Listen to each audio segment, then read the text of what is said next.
Hi everybody, Penny here. Welcome to my kitchen. Today we're doing something a little different, as you can see by the video. I'm not on screen because we're actually cooking breakfast, so I'm still in my nightie and pre-shower, which nobody else needs to see. So today we are cooking Japanese rolled eggs, and I'm so excited. These are so good.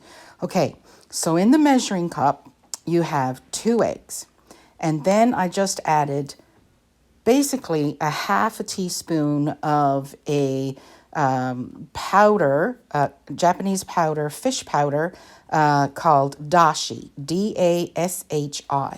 And if you can't find dashi, you can still make these eggs. Just put in your normal salt and pepper that you would normally put in on an egg. You can also add a little bit of grated cheese, and it's also apparently quite common for them to add some finely chopped green onion.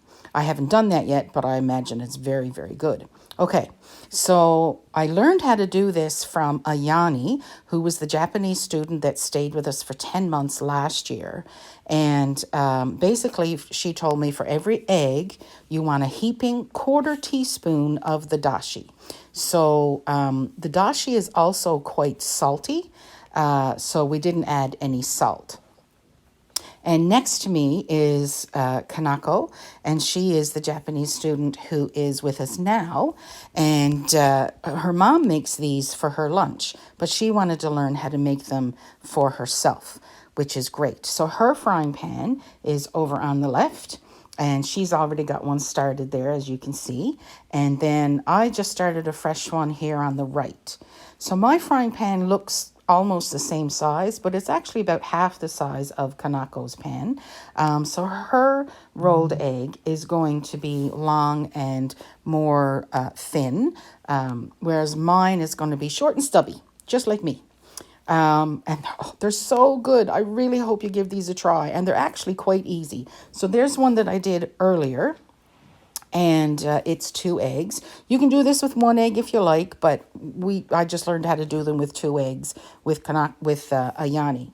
So as you can see, Kanako was now going to roll that egg that she's already got 1 layer rolled, and she's rolling it over on top of the layer of egg that is her second layer. Then she's going to push it back to the back of her pan, and then she's going to add a wee little bit more egg. So every layer of egg needs to be very, very thin, because what you want is you want it to cook very quickly. These are not meant to take a long time. And you want your heat somewhere between medium and medium high. You don't want them to burn, but you definitely want them to have that bit of brown cooking marks. I don't know what to call that. What would you call that? The brown bits on the egg. And as you can see on Kanako's, she has that. I was a little impatient here with my first layer of egg and turned it a little too quickly because the egg is cooked, but there's no little bit of brown. And the brown adds texture and flavor. So that was my first layer here on the right. And then you push that back, and then you give your eggs another little stir, and you put in another little bit, and it needs just to coat the bottom of the pan and connect with the roll that you already have made. As you can see over there with Kanako, she's doing a fantastic job. Now, the reason you want to keep stirring your eggs is because you don't want your dashi powder to fall to the bottom. You want it evenly distributed throughout your egg. Whereas if you let it fall to the bottom, what will happen is your last layer of egg will have all the dashi, and the flavor won't be evenly distributed through your rolled egg. So there we go. So we have an ethnic supermarket here in Guelph, where I bought the bottle of dashi. But if you have an Asian supermarket, or if you can order things online, I'm sure that you'll be able to get some through Amazon. It certainly wasn't expensive. But Ayani also used it in a little bit in her miso soup, which is also very, very good and very, very easy. Maybe I'll do that another day. But with the dashi, it's kind of similar to what we would call beef or chicken bouillon cubes or the packets of powder, but it's essentially fish stock instead of chicken stock or beef stock. And but it is quite salty. And but that just adds to the flavor, and it is so good. So at the end of the video, you'll see that when you cut the rolled egg, you'll be able to see all of these layers, and all of these layers will also contain the cooking, it's not scorched egg. I'm really struggling to find a word for that, but you know what I mean. You can see it in the pictures. There's a little bit of browning on the bottom of the egg from the pan. And all of that adds flavor, and it is so, so good. So another recipe that I learned how to do with Ayani as well was Japanese curry. And it is also really, really good and really, really easy. So maybe I'll do that on another day. But it is essentially potatoes, carrots, onions, and beef or chicken. We did it with beef. And then you don't have to go buy like 100 spices or herbs or anything, because it comes in this package and it's got all the spices and the herbs and the thickener and everything all in this one package that almost looks like a chocolate bar. It's like little cubes.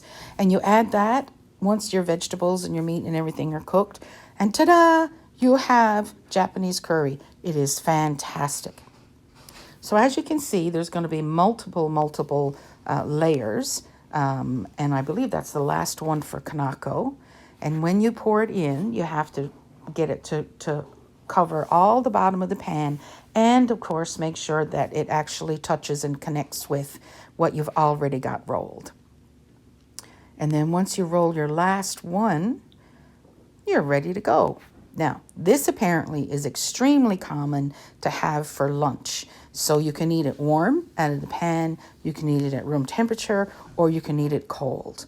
And Ayani and Kanako also said their moms make them fresh for them every morning when they go to school. Oy, lots of work, but it's all good. So I'm going to add a little bit more because I still have some egg in mine.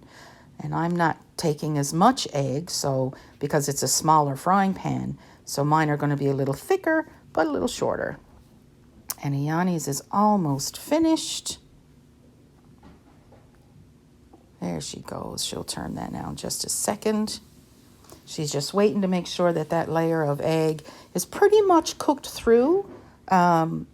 Of course, you don't want it to burn, but pretty much cooked through. You don't want any, if you were to wiggle that pan, you don't want to see any wiggly egg in between the layers. You want them to be well done. But like I said, not burned. But you want to create that flavor from the browning of the egg, which is delicious. There she goes. That's her last one. We're going to cut one now in a second, and I'll show you the layers. This, along with some really nice crispy bacon and some homemade bread toasted with butter. Oh my goodness, what a wonderful breakfast. I really hope you give it a go. It is so easy. And even if you don't have the dashi powder, it'll still be delicious. So here we go. Let's cut one open. And as you can see, all those little rolled layers. Oh, it's so good.